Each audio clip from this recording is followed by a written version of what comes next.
فرمائے کہ الموت جسر یوصل الحبیب الی الحبیب، موت تو ایک پل ہے جو ایک عاشق کو اپنے محبوب خدا سے ملا دیتا ہے۔ موت گھبرانے کی چیز نہیں،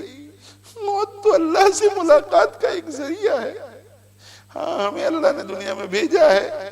اور دنیا میں اچھے اچھے کام کرنے کے لیے بھیجا ہے، اور جس کی عمر لمبی ہوتی ہے اور اعمال اچھے ہوتے ہیں وہ بہت اچھا انسان کہلاتا ہے۔ حدیث میں یہ ہے کہ بہترین شخص کون ہے؟ پوچھا گیا ای الناس خیر، لوگوں میں سے بہترین شخص کون ہے؟ تو آپ صلی اللہ علیہ وسلم نے فرمایا کہ من طال عمرہ وحسن عملہ،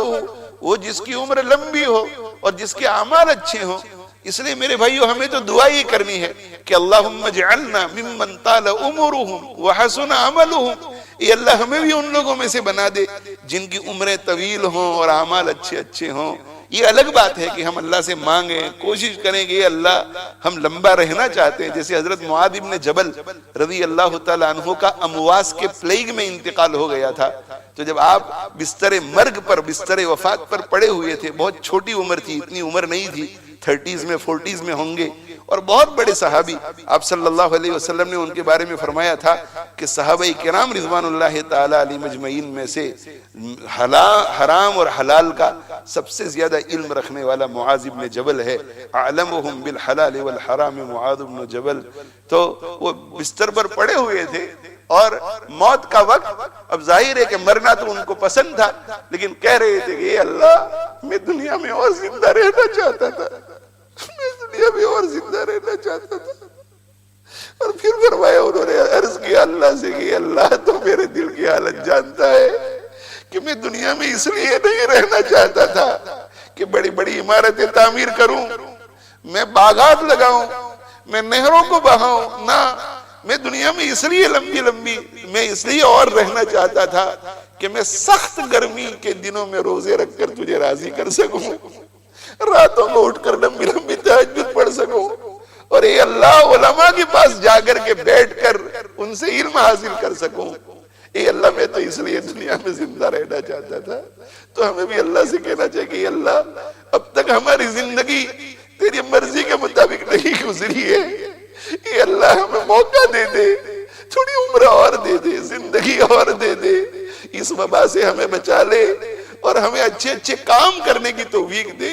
ہمیں گناہوں سے بچنے والی زندگی اختیار کرنے کی مہلت ہمیں دے، تجھے راضی کرنے کی مہلت دے۔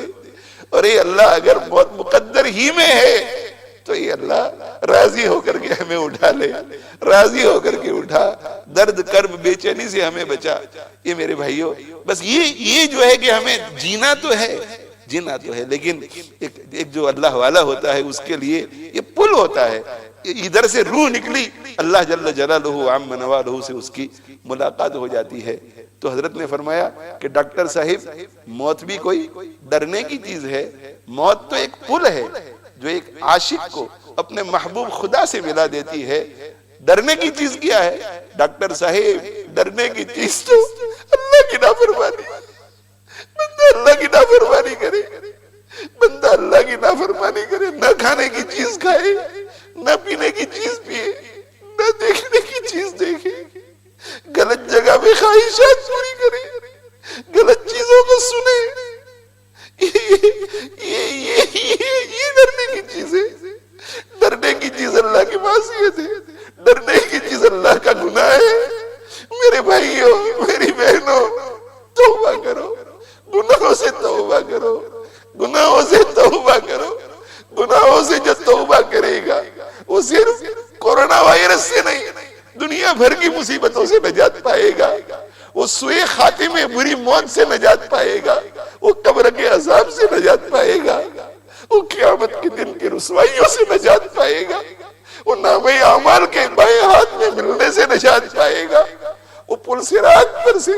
جہنم کی گہرائی میں گرنے سے نجات پائے گا،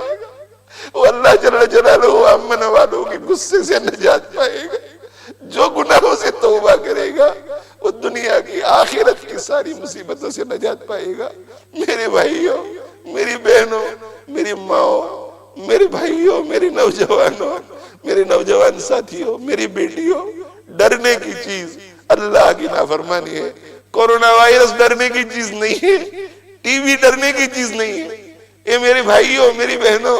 کینسر ڈرنے کی چیز نہیں ہے، ڈرنے کی چیز اللہ کی نافرمانی ہے، اللہ کی نافرمانی ہے، اللہ کی نافرمانی ہے۔ اللہ کی نافرمانی سے ہم سب آج صدق کے دل سے توبہ کرتے ہیں۔ اللہ کی طرف توجہ کر کے توبہ کر لو۔